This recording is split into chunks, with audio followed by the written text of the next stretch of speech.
Bien, bonjour à toutes et à tous. Nous nous retrouvons avec Maurice Genevoix pour évoquer sur les tranchées de 1914 quelques souvenirs. Et ce coup-ci, ça va concerner un sommeil de plomb. D'abord, c'est le cas de le dire, hein, de plomb, voilà. Et puis une deuxième partie courte avec un essai de dormir un petit peu, si possible. Alors, d'abord, le sommeil de plomb. Je n'étais pas encore tout à fait éveillé. Le lendemain, qu'une impression d'agacement vague sourdait en moi et m'intriguait. Ah oui, c'est curieux, il se réveille et il a une impression d'agacement. À peu près dormi, mon lieutenant, c'est Chouesme, debout, qui me salue. Admirablement.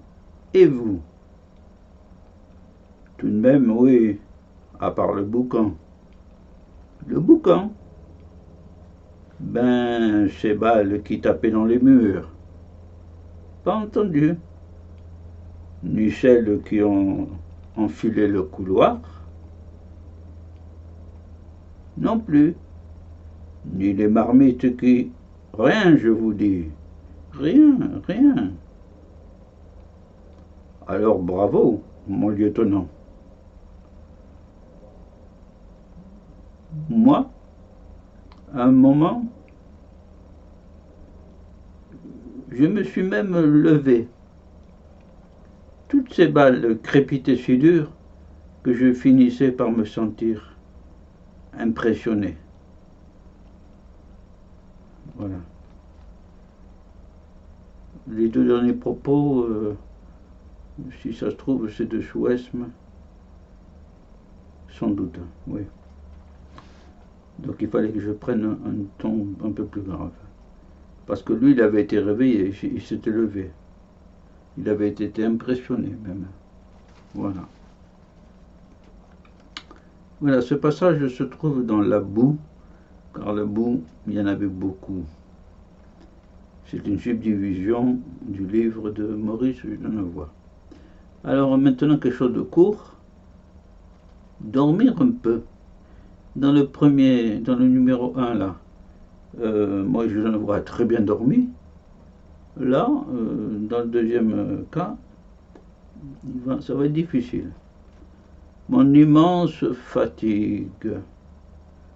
Je ne m'abandonne pas, j'en suis sûr. Si je pouvais dormir quelques heures, quelques heures, si je pouvais dormir, ces images même me laisseraient tranquille. Il a la conscience qui est habitée par des images qu'il a vues la journée, pendant la journée de combat. Si je pouvais seulement m'en aller quelques heures, s'en aller, c'est-à-dire s'endormir quelques heures, et revenir plus tard, d'accord, d'accord. Voilà. Ouais, triste situation de Genevois qui s'est battu toute une journée, qui a vu des choses terribles et qui essaie de trouver quelques instants pour dormir tranquille, quelques heures. Après, il reviendra, bien sûr, mais bon, c'est pas sûr. Ce passage-là est dans les éparges, autre subdivision du livre de Maurice Genevoix. Ah ben voilà cette historiette que j'ai composée sur le sommeil de plomb et sur l'inverse, dormir un peu. Je vous souhaite de votre côté de bien dormir, d'avoir un sommeil de plomb aussi, et, et de vous y tenir. Voilà. Et bien, ceci étant dit, je vous dis au revoir à toutes et à tous, et à une autre historiette de 1914. Au revoir à toutes et à tous.